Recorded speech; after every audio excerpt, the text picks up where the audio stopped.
Alright, you little mathematicians. Solving algebraic equations part 2.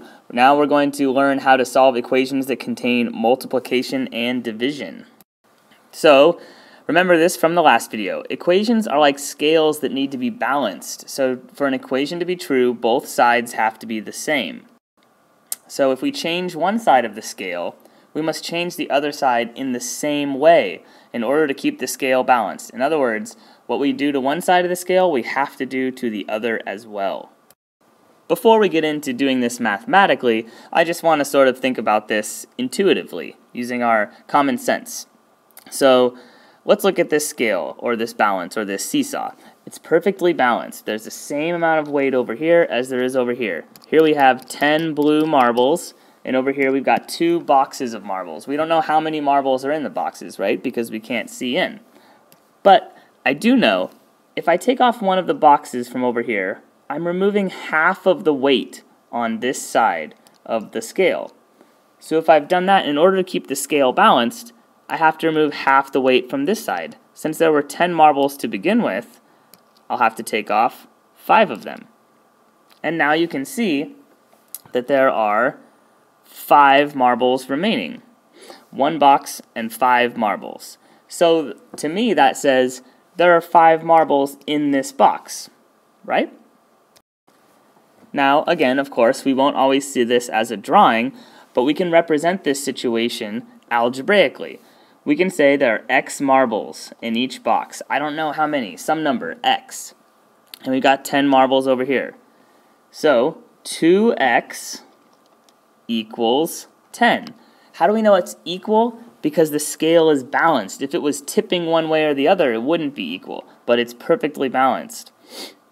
So 2x equals 10. Now, I hope you remember from the last video that we want to get x alone to be able to figure out what it is. So 2x, that means x is not quite alone. How do we get that x all by itself? In other words, how can we get rid of that coefficient of 2 that's attached to it? How do I get rid of this 2 and just make it x all by itself? Think about that for a moment. Yes, I agree. We are going to divide by 2. And remember, if we do something to one side of the scale, we have to do it to the other side of the scale in order to keep it balanced. 2x divided by 2 leaves us with just x. 10 divided by 2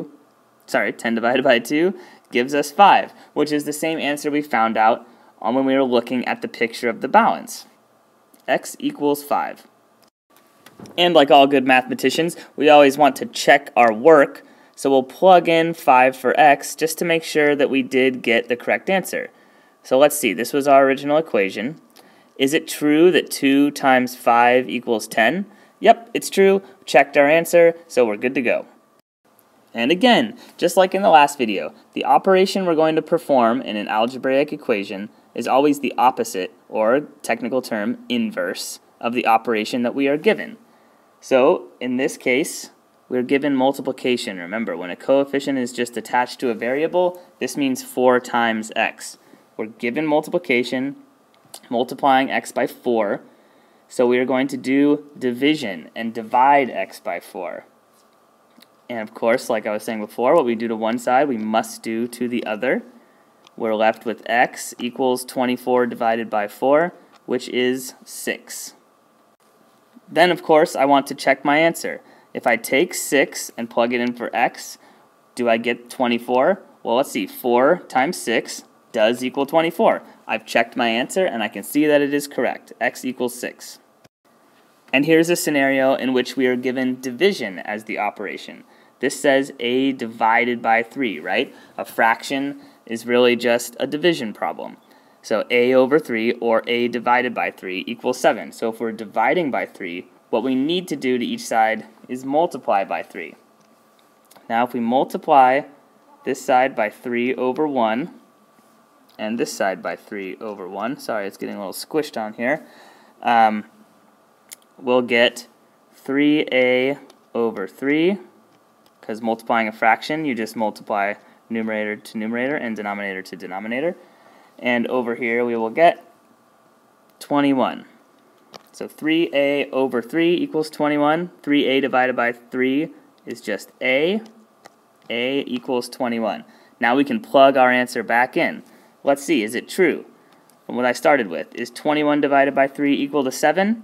Yes, it is, so I know I've got the correct answer. And now, guess what? You are totally doing algebra, one-step equations algebra in 6th grade. I'm really impressed and proud of you. I hope you are too. Do the form, and we'll see you in class. Thanks a lot for watching.